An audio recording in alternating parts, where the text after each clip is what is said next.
3, 2, 1.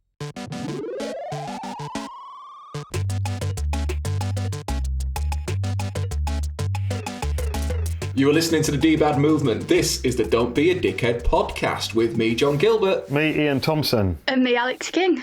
And today we are going to be talking about cats. We've done dogs. Well, I'm not saying we've done dogs, but we've done an episode on dogs. Now we're going to be talking about felines. Yeah.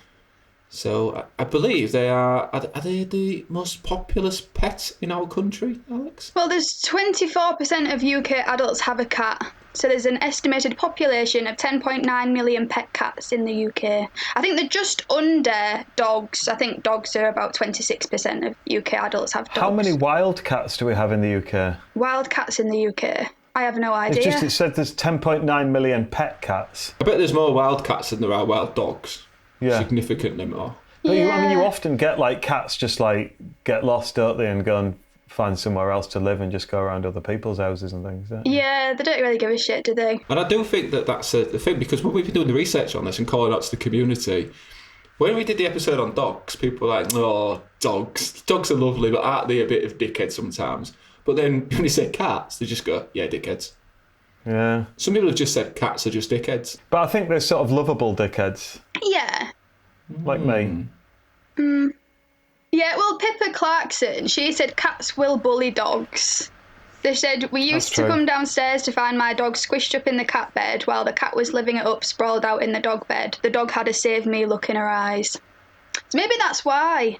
That's true. Yeah. So Totem once got attacked by a cat. We were on a walk and this cat, Totem was just minding his own business, trotting round a corner, and the cat just jumped down off a wall and attacked him.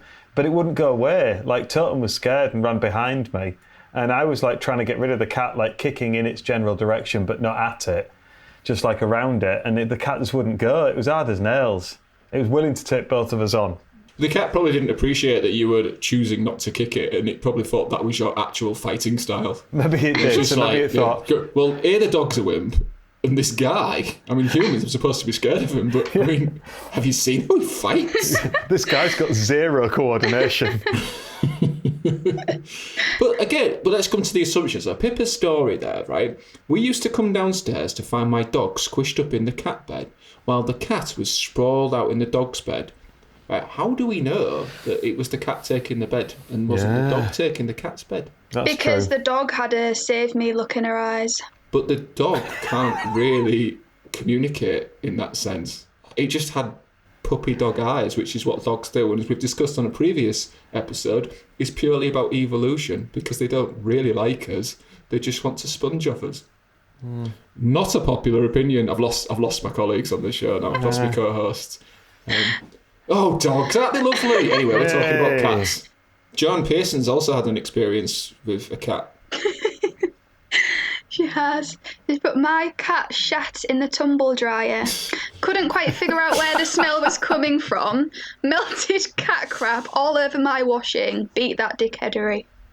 Wow. That is brilliant. That is amazing. Just found a nice little warm tumble dryer to go and curl one out in. That is pretty unpleasant, isn't it? Yeah. So, also, I love the use of beat that dickheadery. Yeah. I don't think that can be really. Not for cat dickheadness, no. No. Cats normally just do little fun things, they'll tap things on a surface until they all fall off. And it's almost like the cat knows what it's doing. But shitting in a tumble dryer, that's genuine warfare. Imagine how upset you'd be. You're getting your nice clean washing out of the dryer. Well, it's still nice and warm.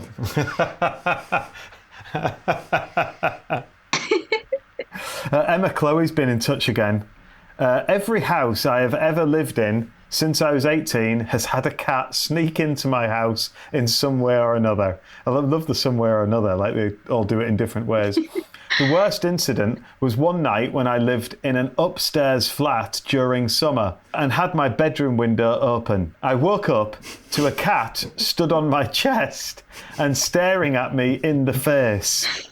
Thankfully, I love this bit. Thankfully, my bedroom door was shut as we had a rabbit in our flat. No explanation needed. But the cat just jumped back out of the window. Absolute dickhead. What's interesting here is, was the bedroom door shut because she was scared of the rabbit and she was worried that the rabbit might stand on her chest and stare at her? Or was the bedroom door shut just in case a rogue cat crept in and decided to stand on a rabbit's chest instead of a human's who could take it? I don't know. Yeah, maybe if the bedroom door was open, the rabbit would have protected her. Well, yeah, exactly. I don't quite know. I mean, we're assuming that we had a rabbit, so it was a pet. It wasn't just an animal that got into the house some way or another. Well, was it? Or thankfully my bedroom door was shut as we had a rabbit in the flat. Yeah, it doesn't mean it was their rabbit. No. I mean, they should be upping the security in this place. Yeah. And in fairness, right, so the cat, I sound like I'm in defence of cats on this episode. So I woke up to a cat stood on my chest and staring at me in the face. Right? Absolute dickhead. Right? He jumped out of the window when she woke up. I mean, not that bad. It's not like it shat on her, is it? No. It's not like it violated it. Well, we don't know, actually. I'm assuming it didn't. Yeah. I mean, it sounds like a nightmare of a house, doesn't it? It's like, shit, we got a rabbit in the flat, everyone shut the doors, lock it down into lockdown, everyone. So you all go into lockdown, you get in your beds, you try and have a good night's sleep, but I mean, presumably all you can think about until about 4 a.m. is the fact that there's a bloody rabbit running wild in the flat somewhere. Then eventually you get to sleep, you wake up, and damn if there isn't a cat stood on your chest. But it could be, well, this is the down. same Emma Chloe from our Supernatural episode who had experiences with water appearing in her bed and a murderous ghost stabbing you with a needle. Or as I like to call it, cat piss. No, it wasn't cat piss because they smelt it. Remember? Oh, that was right, yeah. Yeah, so if you want some greater context on this and you want to hear the first DBAD story that actually reduced Alex and I to tears, check out the episode on Supernatural. So, So thank you for your contribution, Emma Chloe. You're keeping my imagination going. Claire, my girlfriend's actually terrified of cats. Like, literally, she's terrified of pretty much any animal. So she doesn't really like dogs. And she's terrified of cats as well, which is made all the more strange by the fact that she owns a cat. So she's got a little cat called Cora, who's a really small, nice cat. And Claire's absolutely terrified of it, to the point where she moves the cat around the house when she needs to, using a cushion. So why does she have the cat? Don't know. Or is it for the kids? I mean, presumably it's for the kids, yeah. Well, but see, what a lovely act that is. Georgina Sparks says, my cat had a foot fetish and dived on bare feet, which was a shock if you needed a wee in the middle of the night, as the cat's favourite place to lay was in front of the bathroom door. Foot fetish. That does sound like dickheadery, to just attack you. He had a fetish there. Yeah, good point, actually. My cat had a foot fetish and dived on bare feet. I mean, are you suggesting, Alex, there's a sexual element to this? I assumed it was aggression, but yeah, I think not. It doesn't say what happens after it dived. Well, all cats can be quite promiscuous. So we found out in researching for this show that cat litters can have more than one father. Oh, wow. Yeah, I never knew this. Curious. Yeah, so I'm not going to slut shame or victim blame or anything like that. It takes two cats to tango.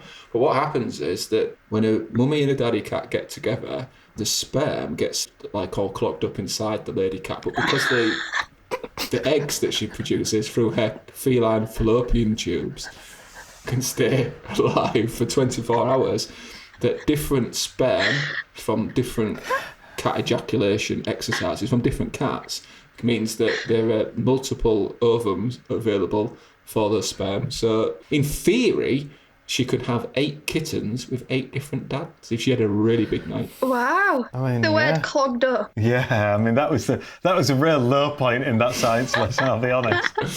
Yeah, I'm not a science teacher.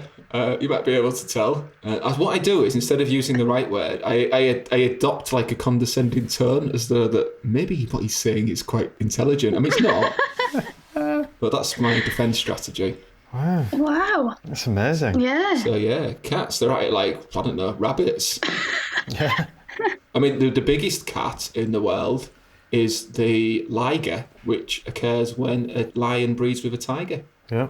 Correct. They're not very healthy, I don't think, but they're big, which leads into kind of some of the dickheadery that humans do when it comes to cats. 'Cause Yeah. we're not great, are we? And it's usually about like breeding cats for our own purposes. So there's a type of cat, isn't there, that they have issues like pugs, so they're quite uncomfortable. Yeah, with overbreeding. I don't know the actual name for them, but it's the cats with the short noses. Short-nosed cats. Is that what they're called? Is that the official name? But no, what I was doing there was just adopting my condescending tone and creating the illusion that I knew what I was talking about.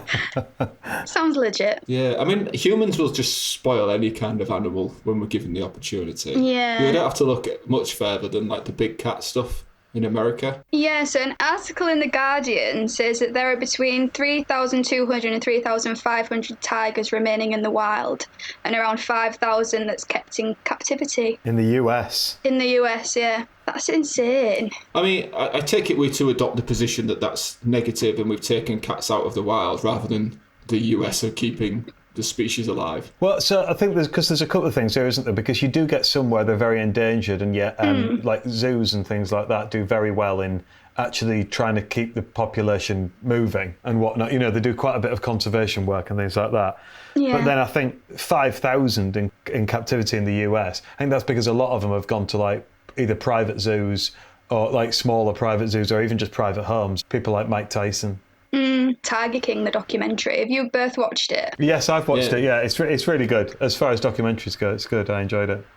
What that show's done is it's shined a light on a lot of dickheadery that I don't think was in the public consciousness, because if you go to one of these places, I watched that show thinking, oh my God, it'd be really cool to like stroke a lion and so on, but I wouldn't want to do that now. No. Because of all the mistreatment that you see there. So in a sense, that is like a deep bad movement thing where you just think, yeah, would I want to pay and do that now? Probably not. No. Plenty of people do. I bet it's made it more popular. Yeah. Amongst people ignorant to their own dickheadery. Yeah. I know in Asia when I've I was stroked a there, tiger. there was a lot of that. And I hate it because they're drugged up. Especially in like Asian countries, there won't be regulations and stuff out, but it's awful. Could you imagine if you knew somebody who did like stroke a cat or something like a tiger? Well, I mean, if you've done it in the past and then recognise now that it's not the best thing to do, then that's fine. It's just not doing it. What do you think about it, Ian? I stroked one in Brisbane. Big old like tiger, the regular type that you get on Frosties packets. And occasionally when it laid down and you were able to go up and have a picture taken of you stroking it, so I did. But they look cute, don't they? Yeah. Particularly like baby lions. I mean, we shouldn't be doing that, but if you look at the relationship that people with big cats have, where they'll go up and like play fight with them and so on. I remember not that long ago being told that was impossible and that you couldn't have a like safe relationship with a big cat like that, but then you do see examples of it. But then you also hear about things like Siegfried and Roy. Had the throat ripped out. Yeah, that was mistreatment of those cats by putting them in an unnatural situation, and eventually they are going to flip. So I think we need to respect them. Oh, we've gone all serious. This is the most serious we've ever been on the podcast. Yeah, I would think twice though about doing it in the future, like going to private zoos and things like that. So humans have got a history of dickheadery and beyond dickheadery really when it comes to cats. Do you remember that one a few years ago? It was a lady called Mary Bale who was the cat bin lady. And it was like they had some CCTV footage of her just walking down the street and there was a cat on the wall and she just casually just picked it up and dropped it in a wheelie bin and just left. I don't remember this. The most hated rings a lady bell. in the United Kingdom. Yeah. Yeah. Wow. It was big news at the time. Everybody was baying for I mean, I think it turns out that she had quite a severe mental health problem. People really did rally against that. But then nowhere in a bigger scheme, have you seen the Netflix series Don't Fuck With Cats? Yes. I can't watch it. You can't watch it? No. Because he does fuck with cats. I know. The reason that guy had so many people who were collectively trying to find out who he was because they were interested in the welfare of animals, probably to a greater extent than if he just killed a random person, because that happened all of the time. But because he was putting these horrific videos of his mistreatment of cats, they really went for him, and they went for him with such devotion that they actually did caught him in the end. Yeah. Before he went on and did other stuff. So yeah, so if you've not seen Don't Fuck With Cats, it's a very good piece of documentary because of the level of detail they go into. But if you do get distressed about watching cats being severely mistreated, maybe give it a miss. Yeah, leave that one. Watch Tiger King instead. That's got funny bits in it. There's very little funny about Don't Fuck With Cats. Yeah. Carol Baskin's just been given Joe Exotic's zoo as well, hasn't she? Yeah, She I read has. that. Yeah. Yeah. I've got a piece of controversial dickheadery when it comes to the whole Tiger King situation, right? Let me ask you this. Do you believe that Carol Baskin actually killed her husband and fed him to tigers? It's a good story. I mean, who knows? Okay, well, I don't believe that that's what happened. you're right, it's a good story, and I don't have any proof on this, but it just seems unlikely to me, given it. But yeah, she's just this massive sensation internet meme that she killed her husband. And I mean, on TikTok all the time, it's just like it's just like kids around the globe believe that this woman killed her husband, when I feel that probably she didn't. So it's a bit harsh on her, really. Yeah, it is. She's not an angel in all of this, but to actually be like a standing joke that you killed your husband and you didn't. And if she lived near you when she was young, then she'd get a nickname, wouldn't she? Yeah, what was your nickname, John? We'd have called her Killer Husband Cat Lady. Psycho Cat Lady. Yeah. Psycho Cat Lady, wow. Do you know what? That links me to something else that annoys me, right? So when a lady has cats as pets, so 24% of UKs have a cat living with them, that's fine, right? But when it's a lady, she's then labelled clinically insane as a crazy cat lady. Do you not have to have a few cats to be labelled that? I think it's more like older women, isn't it, with cat? Even just one, like an old woman Yeah, with a but cat. why are you crazy? I don't know where that's come from. I think it's come from the woman from The Simpsons, who is called Crazy Cat Lady. But therefore, it's like every lady of a certain age who has a pet cat is therefore crazy by default. No. She could be a lovely... I mean, some of them might be crazy. Yeah. But most of them won't be. I feel like I've come in the defence of older ladies in this. I'm not on the pull. I'm not trying to impress anybody. There's an older lady that lives near my granddad, and she basically just lures cats in with treats, and until they start gaining a trust, then just sort of keeps them. So she has about 8 cats. She's just stolen them off people. Oh, that's dickheadery. Well, not stolen them as such, but sort of gained their trust over the actual owner. She's groomed the cats, yeah. And they're all there with like little cat Stockholm syndrome. Yeah. I mean, generally, the cats get blamed for that. Oh, that cat's fickle, they'll go move in with somebody else because they look after them better. But if they've been groomed... They're the victims, really. I mean, this is what we know. Ian and I know this, having made over a dozen films about grooming of children into getting them into criminal gangs or sexual exploitation. I'm not saying that's what she's doing with the cats. Maybe we should start looking at cats as well. Maybe so. Maybe. Yeah. I think if you did, if you actually incited kind of a bit of rage about this, people would get behind it. I mean, look at Don't Fuck With Cats. I mean, we don't have unless she is also a serial killer. She loves them. I don't think she mistreats them or anything. She really does love them once she gets them in her possession. But it's just... Once she lures them in. Once she's lured them in, yeah. I think it's your choice of words here. Yeah. It's like she lures them in. Yeah. I remember as a child seeing an act... I genuinely believe it was an act of accidental or thoughtlessness that has become dickheadery when... My friend who lived around the corner from me, he had a pet cat and somebody accidentally ran over and killed his cat. But rather than just leaving it dead in the street, they knew which house it was from, but they weren't in. So what they did is they put it in a carrier bag and just hung it on their door handle. No, so they when didn't. they came home, they just found the cat with a little note on it that said, "Sorry, we killed your cat." That's horrific. It is, but what should they have done? Like, what was the alternative? You'd have just done something with the cat. I'm not sure what you do with the cat, but then go around and explain. Stuff it. Rather than just leave Take it to a taxidermist. Because how horrific seeing your dead cat there without any sort of explanation. Well, it did have a note on, but... Nah. But I mean, I suppose the note could have said, "Sorry, we killed your cat. It's round the back. So brace yourself before you look in the bag." I think you wait until they're in and go around and explain what's happened. So you would take the corpse to be honest. and then go back on another occasion. Put it in your freezer. I don't know if I would take the corpse. But then if you got caught with that would be a bit weird, wouldn't it? Is that what I'm saying? It's like it was bad to come back to your cat in a bag hanging off your door handle. I'm not disputing that. But what should they have done? What's better than that? I don't know. Yeah. I feel like it needs a verbal explanation there. This is the same mate who, in a total act of dickheadery, he lent me a CD and I broke it whilst messing about with it. But then I felt bad, so I went into town, bought the CD and took it round as a replacement, and he was no longer angry with me. I don't think they could have done that with his cat, unless they somehow reanimated the corpse in some kind of pet cemetery situation. But that would take time. They could have They taxidermied could have had the it cat. like taxidermied. Yeah. Yeah, but would they put it Perched on the wall. with a little note that says, "Sorry, I'm dead"? Yeah. God, this is a tricky subject. I'm not sure how you go about this. It is. These are the big issues that we need to deal with on Don't Be a Dickhead. Yeah, they are. If I ever accidentally kill somebody's cat, I don't know what the most appropriate thing to do. I mean, don't kill it in the first place, but I'm sure it was an accident. I'd be mortified. It's just like the moral maze, isn't it? We've gone all Radio 4. Yeah, so dickhead cat characters, especially in sort of Disney, cats are used to sort of portray villains. And I was shocked to find out that they are actually under dogs in that. I'm quite surprised at Yeah. that. So obviously, like, quite famous ones. These aren't necessarily Disney, but Tom and Jerry, the Cheshire Cat in Alice in Wonderland, who takes pleasure in misleading Alice, Puss in Boots, who's quite manipulative, and Top Cat, who's a bit of a scam artist. So they do get portrayed in cartoons and things as being not very nice. I would struggle to think of the baddie dogs. Yeah. Apparently. Yeah, but apparently they are, especially in Disney. Do you know in Tom and Jerry, whose side were you on? I was always Team Tom. I like Tom. I think I was probably Jerry. Really? Yeah. Interesting. Because Jerry's portrayed to be the good guy in this. But he's just not, a though, house, is he? minding his own business. But he's little though, isn't he? Yeah, So but he's sadistic. he's the underdog.